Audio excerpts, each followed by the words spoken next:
Good morning friends and welcome to the pre-market view.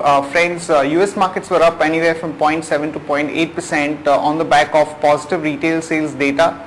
Also Citibank came out with a slightly better set of numbers and their top line grew by almost 20%.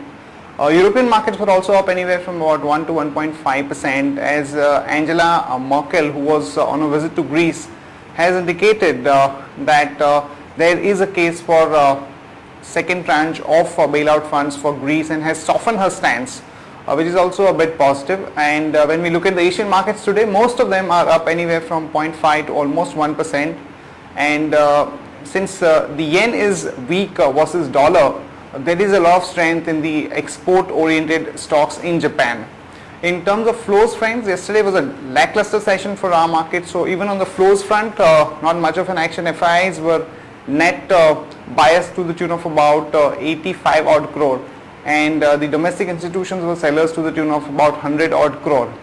The only thing which is concerning at this point of time is the Brent crude price movement, as it has shot up to almost 116 as we had some positive set of data from China. So this is something which we will have to keep an eye on. On that note, let me invite Shaival to take us through important F&O cues and the ideas and strategies that we can look in the F&O space. Good morning friends. In the previous week what we have seen is that as the markets have been trading very choppy and in a range of say about 150 points, we have been seeing continuous unwinding of short as well as long positions in the previous week. Now when we have started a fresh week, on the very first day we have seen unwinding of short positions in the yesterday's trade. So which has been indicating that unless and until market does not break out of this range of say 5,600, 5,650 on the lower side and 5,750 side, 5,780 on the higher side, we would see an unwinding taking place in the market. Now, if we talk about the implied volatility, they have not seen a drastic change in past couple of trading sessions, but yes, it has been sliding on the higher side slowly and steadily. Focusing on the options metrics, what we have seen in yesterday's trade is that only 3 strikes have seen a good addition in open interest in yesterday's trade. On the call front, 5,800 strike, whereas on the put front, 5,700 and 600 strike has seen a good activity. So that the data has been also suggesting that market would trade in this range of say 5,600, 5,800 on the higher side. Now we have seen unwinding taking place in 5,900 call, 5,900 and 6,000 call option, whereas on the lower side 5,500 put option. But still there's a good amount of open interest been standing in this strike. So probably if this range is taken off on the higher side, the next hurdle would be 5,900. As our weekly VWAP is placed at 5750, and we have been seeing that the market has been seeing a sharp bounces during the second half of the sessions. We may see the momentum continuing, but 5750, 5780, 5800 are the 3 levels which would act as a hurdle for the market in the coming trading sessions. Now from the intraday perspective, we have identified 3 stocks. Petronet LNG is looking positive. One can maintain a stop loss of 161 rupees 15 paisa. Godrej Industry is also looking good, so one can buy it with stop loss of 277 rupees 45 paisa, whereas Ashok Leyland is looking bit weak, so one can go short on Ashok Leyland with resistance of 24 rupees 25 paisa. Thank you. Friends, back home today, these are the news that we are tracking. First of all, friends, Reliance came out with numbers yesterday post-market, and overall numbers were pretty much in line with expectations, with net profit showing a growth of about 5,376 crore.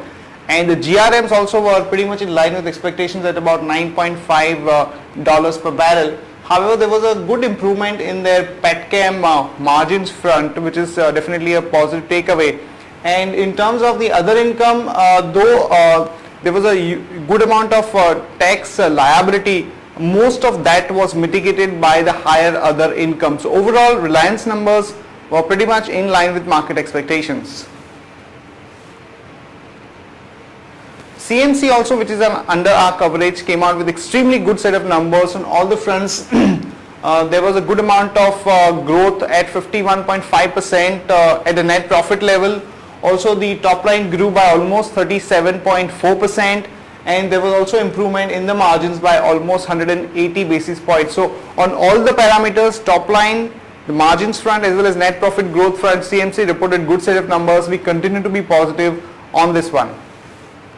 There are reports that the government is considering some kind of incentives for the gas exploration companies to encourage more companies to invest amount for gas exploration. So this could be positive for Reliance Industries. One can go long with a stop loss of 806 and target of about 847 to about 863.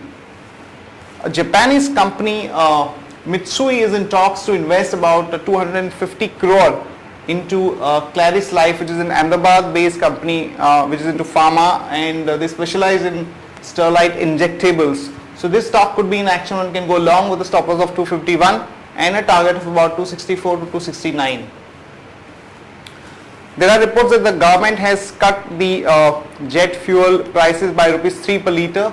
So that's good news for the domestic airline companies. So companies like Jet Airways, one can buy in today's market with a stop loss of 369 and a target of about 388 to 395. And there are reports that finally the United Spirits Diageo deal may go through.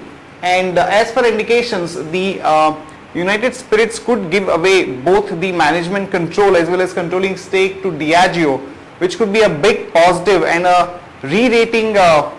It could cause a re-rating for United Spirits. So one can go long there with a stop loss of 1200 to about 1262 to 1285. Tata Motors global sales of JLR came in as a negative surprise, and they were down almost 4%. And this is for the first time in the last 15 months that JLR has reported a lower growth. So one can short Tata Motors with a stop loss of 274 and a target of about 261 to 255. And there are indications that Bharti could be served a show cause notice by DOT for transferring its tower business into Bharti itself. And this could be a negative development for Bharti. One can short that one with a stop loss of 269 and a target of about 256 to 250.